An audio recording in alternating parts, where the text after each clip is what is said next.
When Ralph came in, his mother was crying, and her face had gained 10 years.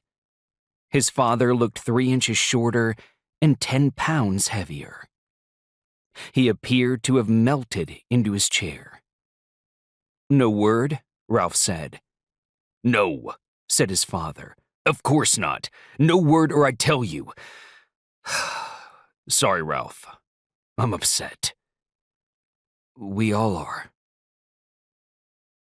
Ralph had never gotten along with his sister May. She was always looking for attention. Now she really had it. She had been gone for 3 days, and things didn't look good. Today, he had helped put up flyers with a photo of her on them. That's where he had been until now. The cops had finally gotten interested in the whole thing. The first 2 days, they said she'd come home, and now they were thinking she had run off. They weren't thinking about what else might have happened and how she might not come home ever. Or maybe they were and just weren't saying, not wanting to upset the family. "They've looked all over," his mother said. "They think she ran off with some man." "She didn't," Ralph said.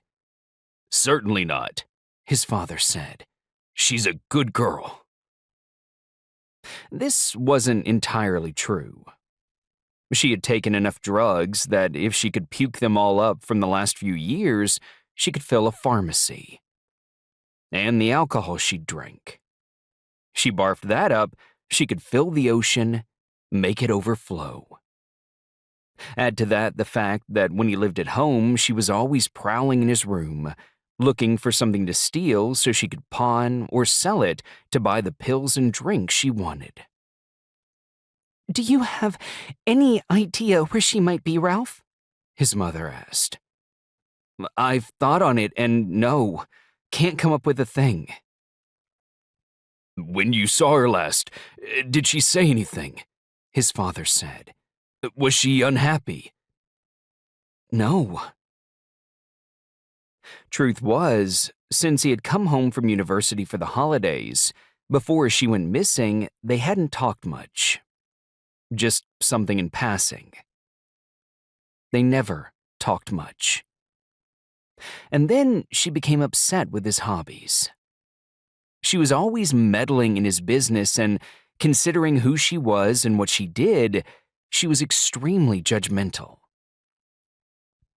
3 nights back, she had taken his car keys off the nightstand in the hallway. He had decided to go for a drive, as he had some things he needed to do, and then he saw his keys were missing and immediately knew she had them. It was just like her. When he came into his parents' garage, he found her with his car trunk open, looking through the bags he kept back there. His hobbies. She had opened one of the bags and was looking inside. He knew what she was looking at. It wasn't something she could sell. It was what he was planning to drive out to the swamp and dispose of. By the time May realized he was there, it was too late. He grabbed a hammer off the tool rack on the wall, and when she turned and started to scream, he ended it with one quick blow to her head. He put on the gloves that were in the trunk, got a plastic bag out of there, and pulled it over her head quickly to stop the blood from leaking out. If he hadn't done that, there would have been a lot of it.